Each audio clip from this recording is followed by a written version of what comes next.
कई साल इंसानों के रहने के बाद एक ऐसा समय भी आया जब धरती पूरी तरह बंजर हो गई थी। हर जगह बर्बादी का मंजर छाया था, मगर कुछ जगह बाकी थी जहां पानी मौजूद था। लेकिन इन जगह पर खतरनाक शक्ल के दानव मौजूद थे जिन्होंने इस जगह पर कब्जा कर रखा था। कहानी की शुरुआत एक बंजर और बर्बाद दुनिया से होती है। न्यूक्लियर वार के बाद जमीन सुनसान हो गई, पानी और खाना बहुत कम हो गया। यहाँ एक आदमी है मैक्स, पहले पुलिस वाला था लेकिन अब अकेला भटक रहा है। मैक्स को अपने गुजर चुके परिवार की विजन आते रहते हैं। एक दिन कुछ लोग उसे पकड़ लेते हैं, उसकी पीठ पर टैटू बनाते हैं और उसको और नेगेटिव ब्लड डोनर बनाकर अपना गुलाम बनाते हैं। ये सब लोग इमोर्टन जॉय के लिए काम करते हैं, जो एक पावरफुल आदमी है और मास्क लगाकर सांस लेता है। इमोर्टन जो यहाँ पर सबसे ताकतवर इंसान है, वो अपने चेहरे पर एक खास तरह का मास्क लगाता है जिसके दोनों साइड पाइप लगे होते हैं। इस मास्क के जरिए ये सांस ले पाता है, यानी कि उसे जिंदा रहने के लिए मास्क पहनना जरूरी है। इमोर्टन जो जिस जगह पर रहता है वहाँ पहाड़ी की एक चोटी है, नीचे बहुत सारे लोग होते हैं जो सब के सब बहुत कमजोर होते हैं। इमोर्टन जो उन सब को कहता है कि मेरे जरिए ही तुम सब ऊपर उठोगे। इसके बाद वो ऊपर से पानी छोड़ता है। पानी देखकर यहाँ पर सब लोग बहुत खुश हो जाते हैं। इस दौर में पानी की बहुत कमी है, लोग भूख से प्यास से लगातार मर रहे होते हैं, इसलिए सब पानी के लिए लड़ते हैं। यहीं पर एक लड़की को दिखाया जाता है जिसका नाम फ्योरिसा होता है और ये भी इमोर्टन जो के लिए काम करती है। इमोर्टन जो ने इसे अपने कुछ लोगों के साथ फ्यूल स्टेशन फ्यूल लेने के लिए भेजा होता है, पर इससे पहले ही ये फ्यूल स्टेशन पहुंचते ही अपनी गाड़ी ईस्ट की तरफ मोड़ लेती है। उसका एक आदमी पूछता भी है कि हमें सीधा जाना था, लेकिन फ्योरिसा कहती है कि हम ईस्ट की तरफ जाएंगे, उसका ऑर्डर कोई नहीं टाल सकता। वो सबसे सीनियर है, इसलिए सभी गाड़ियां नॉर्थ की तरफ निकल पड़ती हैं। ये पूरा नजारा इमोर्टन जो ऊपर से दूरबीन से देख लेता है। वो भागा हुआ एक चंबर के अंदर जाता है जहाँ पर उसने 5 लड़कियों को बंदी बनाकर रखा था, जो लड़कियां उसके लिए बच्चे पैदा करेंगी ताकि उसकी नस्ल आगे चल सके। पर वो पांचों की पांचों लड़कियां यहाँ से गायब हैं। वो समझ जाता है कि फ्योरिसा उन्हें अपने साथ ले गई है। वो अपने लोगों को उनका पीछा करने के लिए कहता है। इमोर्टन की आर्मी ये सुनकर बहुत खुश हो जाती है कि इमोर्टन जो के लिए अपनी जान तक देने के लिए तैयार है। इमोर्टन जो की आर्मी का नाम वार वॉइस है। न्यूक्लियर रेडिएशन की वजह से ये एक बीमारी से इफेक्टेड है, जिस वजह से इन्हीं सबको खून की जरूरत होती है और इसलिए इन्होंने मैक्स को बंदी बनाया होता है। यहाँ पर एक वार बॉय को दिखाया जाता है जो बहुत कमजोर होता है, लेकिन वो फ्योरिसा को किसी भी तरह से पकड़ना चाहता है। मैक्स बॉडी से एक पाइप निकाल रहा होता है जिससे खून उसी वार सोल्जर की बॉडी में जा रहा होता है ताकि उसको एनर्जी मिलती रहे और वो जंग में शामिल होकर इमोर्टन जो के लिए अपनी जान देकर शहीद हो सके। यहाँ पर शहीद होने का एक फखरमंद माना जाता है। वही फ्योरिसा को दिखाया जाता है जो दूसरे लोगों के इलाके में पहुंच जाती है और वो लोग गाड़ी लेकर उसका पीछा करना शुरू कर देते हैं। यहाँ पर फ्योरिसा को जितने भी साथी होते हैं एक एक करके सभी मारे जाते हैं, पर अब इमोर्टन जो की आर्मी फ्योरिसा को पकड़ना चाहता है। वो यहाँ पर पहुंच जाते हैं और जो दूसरी इलाके के लोग होते हैं वो उन सब लोगों को मार डालते हैं। लेकिन इससे पहले कि यहाँ फ्योरिसा को पकड़ते सामने एक बहुत बड़ा तूफान आ रहा होता है। फ्योरिसा अपनी गाड़ी लेकर उस तूफान के अंदर चली जाती है, लेकिन वहाँ पर सोल्जर जिसकी गाड़ी के आगे मैक्स बैठा होता है वो भी फ्योरिसा का पीछा करते करते तूफान के अंदर एंट्री कर जाता है। और जब वो फ्योरिसा की गाड़ी के पास होता है तो वहाँ अपनी गाड़ी के अंदर बहुत सारा पेट्रोल डाल देता है, क्योंकि वो अपनी गाड़ी में आग लगाकर ब्लास्ट करके अपनी जान देकर फ्योरिसा को रोकना चाहता है। पर इससे पहले कि वो ब्लास्ट करता, मैक्स उसका हाथ पकड़ लेता है और अगले पल उसकी गाड़ी फ्योरिसा की बड़ी गाड़ी से टकरा जाती है और उस सोल्जर की गाड़ी पलट जाती है। अगली सुबह दिखाया जाता है कि तूफान पूरी तरह से शांत हो चुका है। मैक्स जिंदा है, लेकिन वार सोल्जर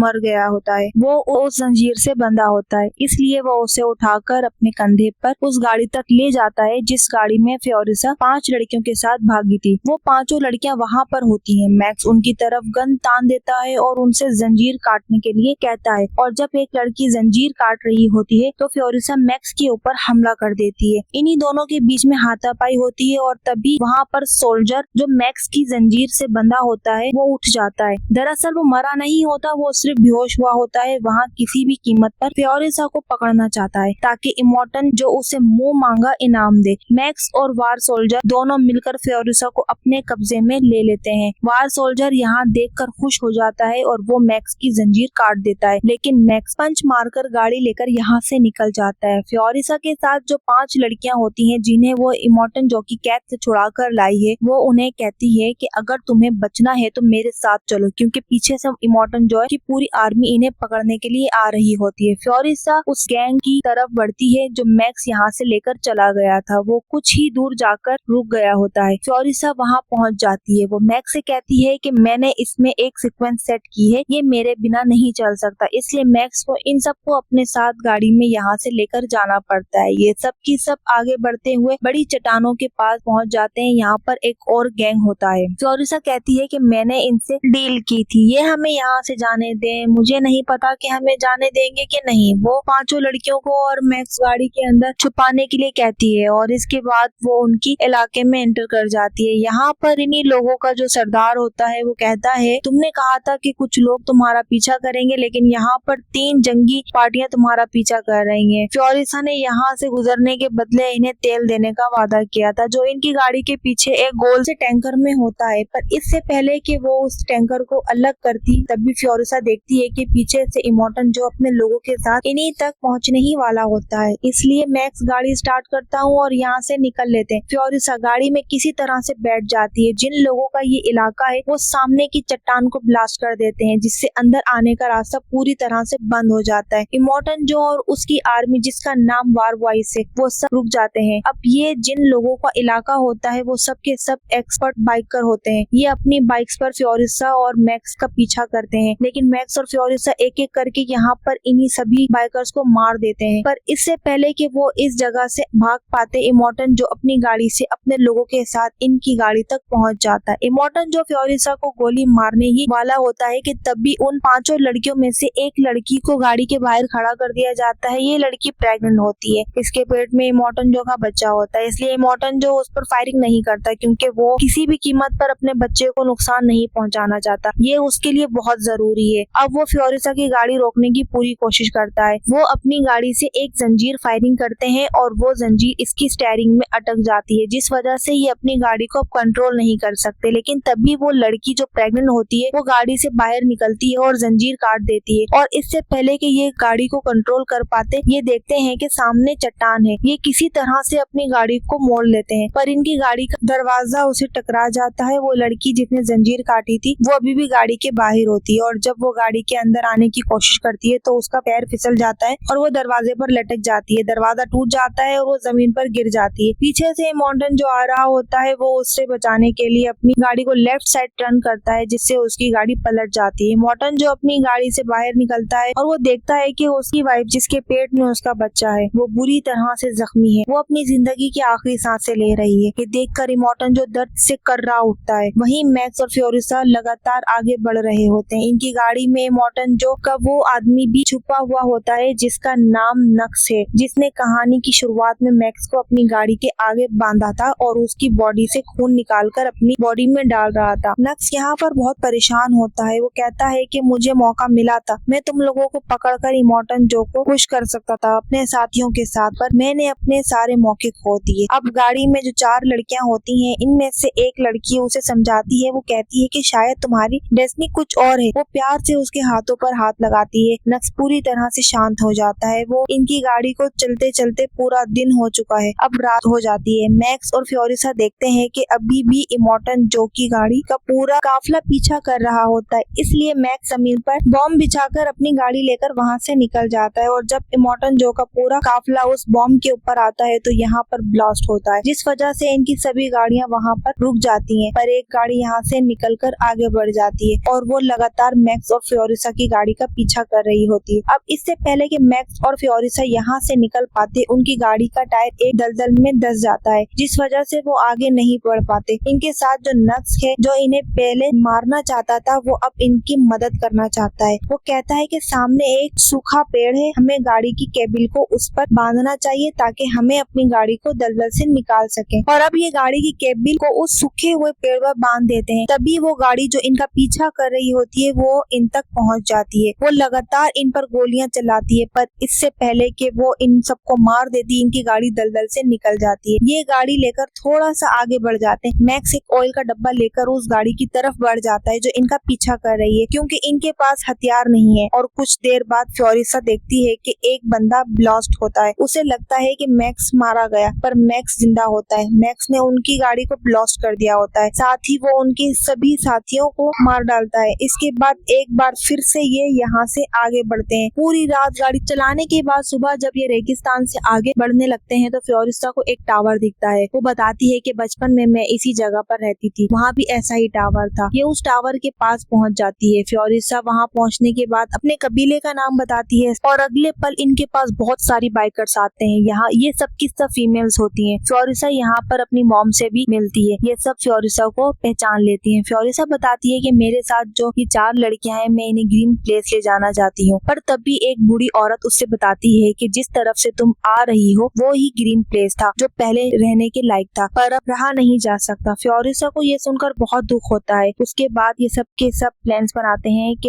ये सूखे हुए समंदर के उस पार जाएंगे ताकि अपने लिए नया घर ढूंढ सके। लेकिन मैक्स इनके साथ नहीं जाना चाहता, वो अपनी राह खुद चुनना चाहता है। इसके बाद जब सब के सब चले जाते हैं तभी मैं इसको एक छोटी लड़की का विजन आते हैं। वो कहती है कि तुमने वादा किया था कि तुम मुझे बचा लोगे, पर तुम मुझे बचा नहीं सके। मैक्स अपने पास्ट में इस लड़की की जान नहीं बचा पाया था। इस विजन के बाद मैक्स अपनी बाइक से फ्लोरिसा के पास पहुंचता है। वो उसे कहता है कि जिस तरफ तुम लोग जा रहे हो वहाँ नमक के अलावा कुछ नहीं है, हमें वापस इमोर्टन जो के किले पर जाना चाहिए। वहाँ पर पानी भी है पीने के लिए और खाने पीने के लिए भी, और हरियाली भी है। मैक्स की बात से सब एग्री हो जाते हैं और एक बार फिर से ये उसी गाड़ी से जिस गाड़ी में टैंकर होता है इमोर्टन जो के किले की तरफ जाना शुरू करते हैं। रास्ते में इमोर्टन जो और उसके आदमी इनकी गाड़ी को देख लेते हैं। इमोर्टन जो समझ जाता है कि ये किले की तरफ जा रहे हैं क्योंकि किले पर सोल्जर हैं, इसलिए ये किले पर कब्जा करना चाहते हैं। इमोर्टन जो अपने आदमी के साथ इनका पीछा करना शुरू कर देता है। मैक्स और फ्लोरिसा इनके कई लोगों को मार देते हैं, पर इमोर्टन जो उन 4 लड़कियों में से एक लड़की को पकड़ लेता है। लेकिन फ्लोरिसा किसी तरह से इमोर्टन जो तक पहुंच जाती है और वो उसके मार्क्स खींचकर निकाल देती है, जिसे उसकी मौत हो जाती है। लेकिन अभी भी उसके बहुत सारे वार बॉयज होते हैं जो इन सबको मारना चाहते हैं। ना